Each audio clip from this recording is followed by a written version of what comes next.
Republik Indonesia, RRI Pro 1. Selamat pagi Pak Nurdin. Ya, selamat pagi Bu Christine ya. Iya benar Pak. Ya. Oke, ini lagi di kantor ya Pak ya? Ya, saya sudah di kantor ya. Oke, baik Pak, sebelumnya kami mengucapkan selamat Hari Pajak Nasional ya, yang sudah lewat di 14 Juli 2022 ya. Semoga warga negara yang baik ya, selalu taat dan bijak ya dalam kewajiban membayar pajak seperti itu ya Pak ya. Amin. Oke, baik Pak, ini terkait dengan pemerintah menetapkan NIK ya sebagai NPWP wajib pajak bagi orang pribadi. Ini sejak kapan Pak aturannya ini sudah berlaku dan dasar hukumnya apa nih Pak? Oke, baik ya. Selamat pagi para pendengar RRIND.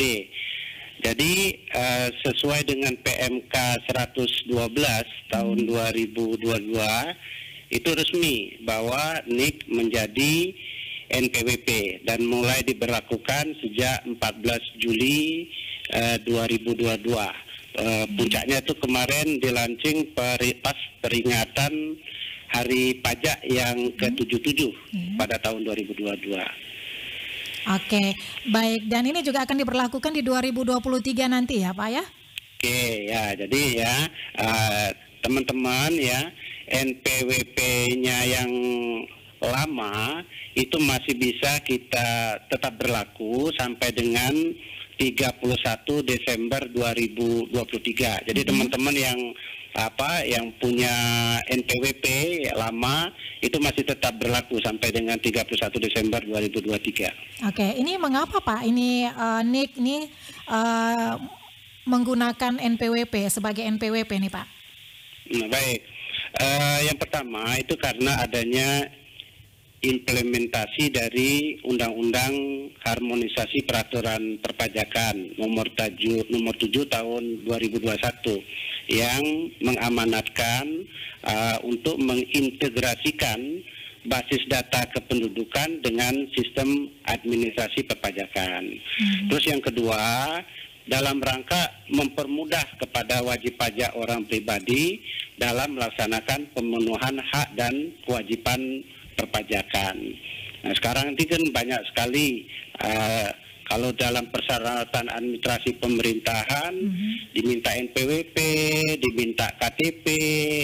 Nah, ini kita pajak ya sesuai dengan Undang-Undang HPP melakukan integrasi basis data kependudukan dengan sistem administrasi perpajakan. Nah, NPWP sekarang itu sudah menggunakan nomor induk kependudukan.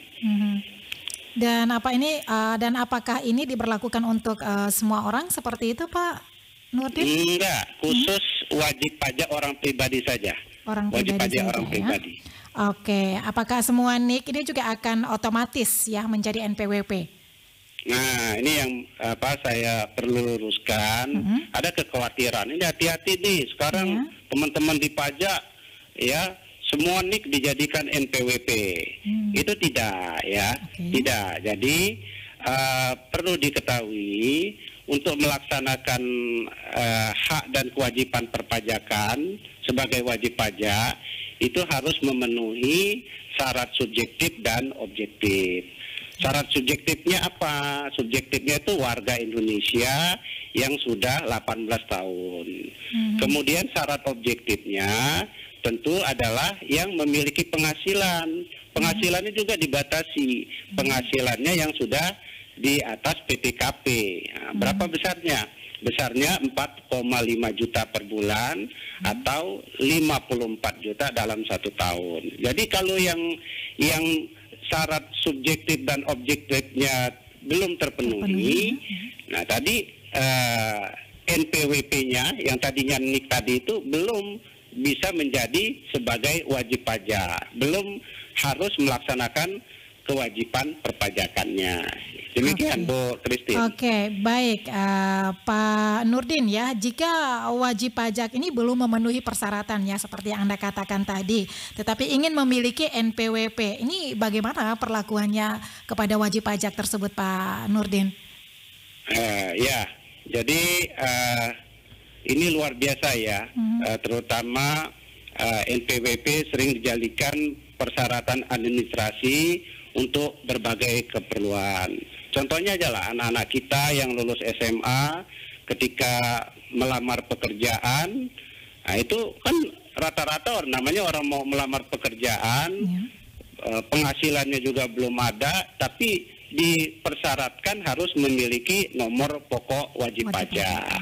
Nah, jadi kepada anak-anak kita, kepada orang pribadi yang pinjam uang di bank, contohnya lagi ya, yang lainnya itu tadi, boleh kita terbitkan NPWP, ya, walaupun dia belum memenuhi persyaratan formalnya ya, yaitu objektifnya karena belum memiliki penghasilan di atas PTKP.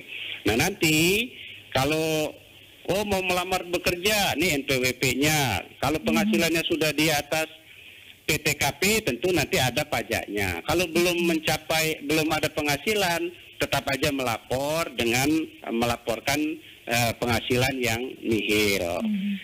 Nah, jadi tenang aja kepada para wajib pajak, pada calon wajib pajak. Kalau memang itu terkait dengan persyaratan formal administrasi kepemerintahan yang mensyaratkan harus memiliki nomor pokok wajib pajak, kantor pajak tetap membantu untuk menerbitkan NPWP-nya. Oke, baik Pak Nurdin, ini untuk wajib pajak sendiri ya. Nah, bagaimana dengan wajib pajak yang sudah memiliki NPWP sebelumnya? Apakah juga diakomodir dan bagaimana untuk pemberlakuannya di Kabupaten Ende sendiri nih Pak Nurdin? Nah, baik.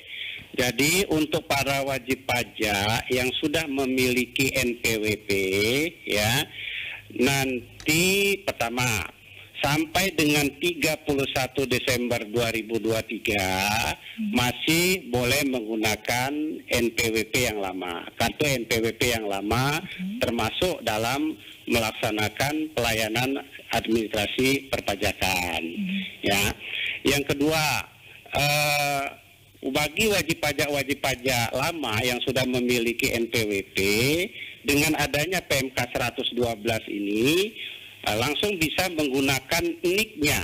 NIK-nya itu tadi sebagai nomor pokok wajib pajak ya. Ini masa transisi sampai dengan 31 Desember 2023. Akan tetapi bagi wajib pajak yang NIK-nya tadi itu sudah valid, tadi bisa langsung. Kalau yang belum valid, maka nanti akan dilakukan verifikasi ya untuk menyesuaikan data kependudukannya, data NIK-nya dengan data NPWP-nya. Nah, 1 Januari 2024 seluruhnya kita sistem administrasi perpajakan harus sudah menggunakan NPWP yang baru, yaitu apa? NIK tadi, nomor induk kependudukannya. Oke, baik. Demikian informasinya, baik, Bu Christine. Pak Nurdin, ini yang terakhir ya, sempat viral ya, berdasarkan informasi yang kami peroleh, ini ada ramai tagar yang menyatakan bahwa stop bayar pajak. Nah, bagaimana Anda melihat ini, menyikapi hal ini Pak Nurdin? Waduh ya, Masya Allah luar biasa juga ya, tapi itulah bentuk perhatian masyarakat dengan pajak. Sebenarnya yang rugi kita sendiri ya. Tahun ini aja, tahun 2022, rencana penerimaan negara itu 81,7%-nya atau 1.485 triliun sumbernya dari pajak. Ya. Kemudian pajaknya itu untuk apa? Pajaknya itu ya untuk pembangunan. Untuk membangun contohnya apa? Fasilitas kesehatan, pendidikan, infrastruktur, keamanan. Dan negara kalau nggak ada sumber pembiayaannya yang dari pajak besarnya mencapai 81% ya dari penerimaan APBN. Nah, ini sumber penerimaan kita untuk membiayai kebutuhan dasar kita aja tidak terpenuhi. Nah, bakalannya apa yang terjadi? Kolaps, negara jadi bangkrut. Saya rasa ayolah kita berpikir bijak ya, dewasa. Ayolah kita sama-sama saling memahami bahwa pajak ini ya untuk pembangunan, ya. Jangan kalau ayo ramai-ramai kita memboikot, tidak usah membayar pajak. Yang rugi kita sendiri, yang rugi negara, yang rugi anak bangsa. Itu Mbak Christine ya. Oke, baik. Ini himbauan seperti apa nih Pak Nurdin yang terakhir untuk masyarakat yang ada di Kabupaten Ende dan yang ada di Flores Lembata terkait dengan pajak ini Pak? Oke, baik ya. Saya pertama-tama mengucapkan terima kasih kepada seluruh wajib pajak DND. Ini Bu Christine, angka kepatuhan penyampaian SPT tahunan kita, baik orang pribadi dan badan untuk Kabupaten Ende itu sudah 100%, ya, alhamdulillah. Kemudian terima kasih juga teman-teman yang sudah melaksanakan kewajiban perpajakan, terutama kemarin yang sudah mengikuti pengungkapan pajak sukarela PPS-nya.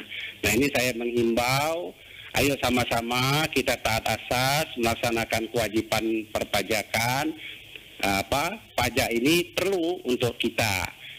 Saya perlu yakinkan lagi kepada teman-teman wajib pajak dan warga Kabupaten Ende dan Lembata. Contoh kasusnya tahun kemarin 2021 ya, kita menerima penerimaan pajak dari kabupaten itu sebesar 125 miliar. Tapi uang yang balik untuk Pemkab ND di tahun 2022 itu mencapai 1,2 triliun ya, yang masuk balik lagi ke Kabupaten ND. Nah, ini bagaimana, luar biasa banget. Jadi ayo jangan ragu, ayo kita sama-sama melaksanakan kewajiban perpajakan. Baik Pak Nurdin, terima kasih untuk waktunya bersama Pro 1 RRI Ende ya pagi hari ini, dan tentunya kita berharap bahwa pemberlakuan ya pemerintah untuk menetapkan NIK sebagai NPWP wajib pajak bagi orang pribadi ini tentunya selalu memberikan sosialisasi ya kepada masyarakat yang belum memahaminya ya Pak Nurdin ya.